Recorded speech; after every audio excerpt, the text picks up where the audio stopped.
सो cam छो public. तो आज हम देखने वाले हैं एक क्वेश्चन जो है एक्सपोनेंट्स एंड पावर में से। क्वेश्चन कुछ ऐसा है, find the value of x. यहाँ पे हमको एक इक्वेशन दिया हुआ है। इक्वेशन है 3 raised to 2x + 4 + 1 is equal to 2 into 3 raised to x + 2। ये इक्वेशन है हमारे पास। इसको सिंप्लीफाई करके हमको फाइंड आउट करनी है एक्स की वैल्यू। अभी इस क्वेश्चन को अगर आप ध्यान से देखें तो आप समझ पा रहे होंगे कि इसमें हम डायरेक्ट कंपैरिजन से x की वैल्यू फाइंड आउट नहीं कर सकते। तो हम किस फॉर्मूला का यहाँ पे यूज करेंगे? तो सबसे पहले तो इक्वेशन को सिंप्लीफाई करते हैं। किस तरीके से? ये जो वैल्यू राइट हैंड साइड है उसको हम सबसे पहले लेफ्ट हैंड साइड लिख लेते हैं। यानी कि इसको हम लिख सकते हैं 3 raised to 2x + 4 वैसे का वैसा। ये वैल्यू इस साइड आ जाएगी तो क्या हो जाएगी? -2 into 3 raised to x + 2 + 1 is equal to 0 लिख सकते हैं। अब यहाँ पे इस वाले इक्वेशन को अगर हम देखें तो यहाँ पे मिडल टर्म में 2 के मल्टीपल में एक वैल्यू है। हमारे पास ऐसा इक्वेशन है a - b का स्क्वायर। a - b का स्क्वायर क्या होता है? a² - 2ab + b² होता है। यहाँ पे बीच में 2 के मल्टीपल में है तो हम समझ सकते हैं कि ये वाला जो फंक्शन है वो यहाँ पे फॉर्मूला में हमको क्रिएट करना है। लेकिन किस तरीके से? यहाँ पे देखिए 2 इंटू क्या है? 3 raised to x + 2।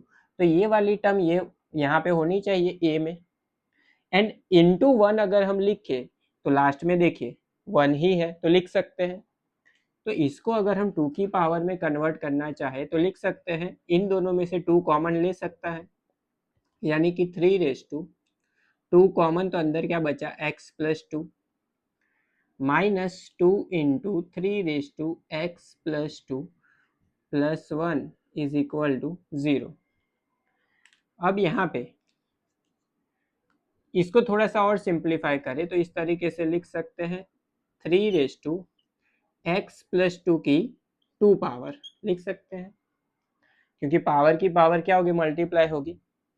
-2 into 3 raised to x + 1 sorry x + 2 + 1 is equal to 0। ये देखिए इस टाइप के इक्वेशन में कन्वर्ट हो गया। 2 इंटू ये है a की वैल्यू, b की वैल्यू क्या है? 1, 1 का स्क्वायर 1 होता है। इंटू 1 लिखे ना लिखे कोई फर्क नहीं पड़ेगा। तो इसका मतलब क्या हुआ कि ये जो टर्म है उसको हम लिख सकते हैं 3 raised to x + 2 माइनस की जगह पे आ जाएगा -1 का स्क्वायर। इसका सिंप्लीफिकेशन करें तो हमको ये वाली वैल्यू मिलेगी इज इक्वल टू 0। इसके 2 रूट मिलेंगे हमको, लेकिन दोनों क्या होंगे? सेम होंगे। तो इसको अगर हम 0 से कंपेयर करें तो क्या लिख सकते हैं? 3 raised to x + 2 - 1 is equal to 0। -1 सामने जाएगा तो क्या हो जाएगा? प्लस हो जाएगा। तो 3 raised to x + 2 is equal to 1। 1 की जगह पे हम क्या लिख सकते हैं? यहाँ पे 3 की पावर को कंपैरिजन में लाना है तो 3 raised to 0 लिख सकते हैं। बेस सेम है तो पावर कंपेयर हो सकती है तो लिख सकते हैं x + 2 इज इक्वल टू 0। +2 सामने जाएगा तो क्या हो जाएगा? -2 होगा। तो x की वैल्यू जो हमको फाइंड आउट करने के लिए बोली गई थी वो हमको क्या मिली? x is equal to